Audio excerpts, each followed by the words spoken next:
तीर्थधाम मंगलायतन की अलीगढ़ भूमि पर 21 अक्टूबर 2011 से 23 अक्टूबर 2011 तक पुरुषार्थ मूर्ति पूज्य निहाल चंद भाई की जन शताब्दी समारोह मनाने का सौभाग्य प्राप्त हुआ, जिसमें मैं भी सम्मिलित हुआ और उनके पत्र एवं बोलों पर संकलित किया हुआ जो पुस्तक, जिसका कि नाम द्रव्य दृष्टि प्रकाश है, उस पर मैंने प्रातःकाल की कक्षा में उनके बोल नंबर 70 पर एवं पत्रांक 32 नंबर पर यहाँ उसका खुलासा किया। दोनों ही बोल और पत्र में शुरुआती मुमुक्षु जीव को शुरुआत में आत्मानुभव करने के लिए क्या प्रयत्न करना चाहिए, इस प्रश्न के उत्तर में निहाल जी भाई ने गजब अद्भुत उसका उत्तर दिया, उसका समाधान किया कि मैं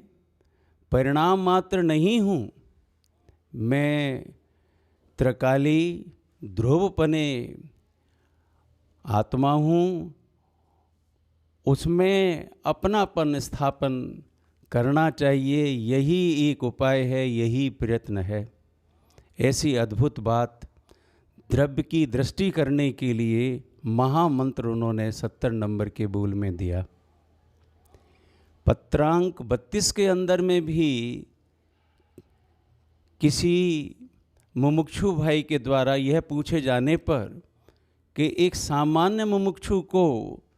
प्रथम में आत्मा का अनुभव करने के लिए क्या करना चाहिए, उसके लिए स्टेप टू स्टेप भाई जी ने 7 बिंदु दिए हैं, जिसमें से पहले बिंदु में तो उन्होंने यह वाली बात कही कि मैं क्या हूँ और मैं क्या कर सकता हूँ, इसके संबंध में खुलासा करना चाहिए और खुलासा होने पर ही उसे अपने स्वरूप की और कार्य की सीमा को जान करके मैं मात्र अपने ही परिणाम का करता हूँ, शरीर आदि पर द्रव्य और पर आत्माओं का मैं करता नहीं हूँ, ऐसा सही प्रकार से यथार्थ निर्णय कर अपने और अपने कार्य की सीमा में सीमित होकर के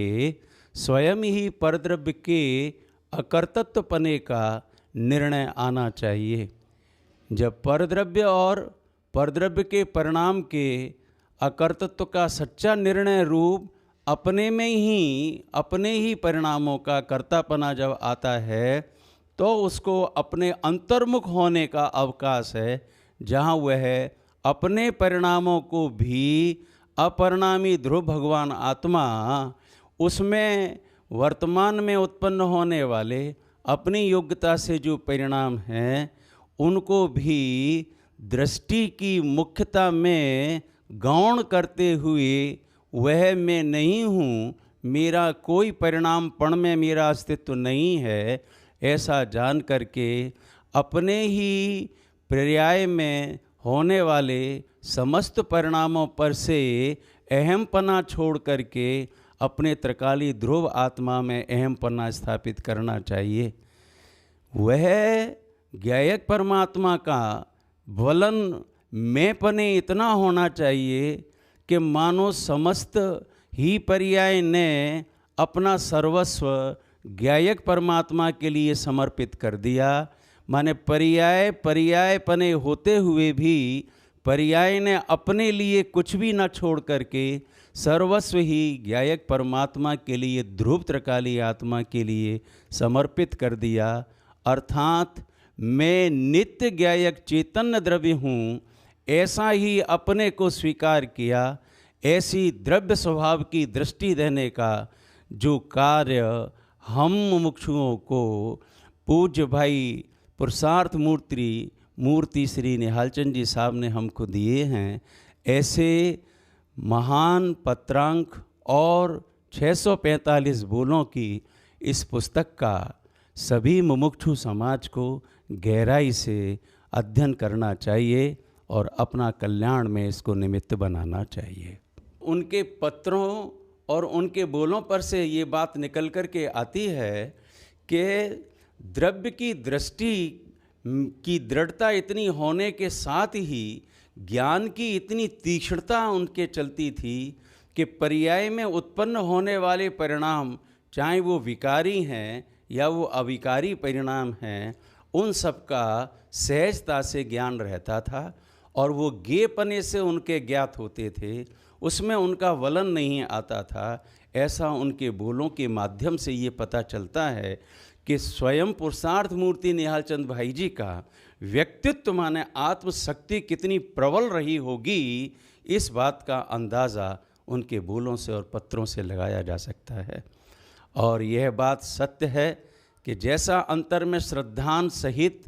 आचरण की भूमिका होनी चाहिए, वैसी उनके बराबर वो भूमिका उनके चलती थी। सो योग्य भूमिका है। ऐसा सम्यक दर्शन ज्ञान चारित्र की मोक्ष मार्ग की भूमिका में रहते हुए निहाल चंद भाई ने अपने लिए मोक्ष पद सुनिश्चित किया है। मैं मंगल भावना भाता हूँ और यह चाहता हूँ कि उनका आशीर्वाद मेरे ऊपर सदा काल रहे। ये बात सत्य है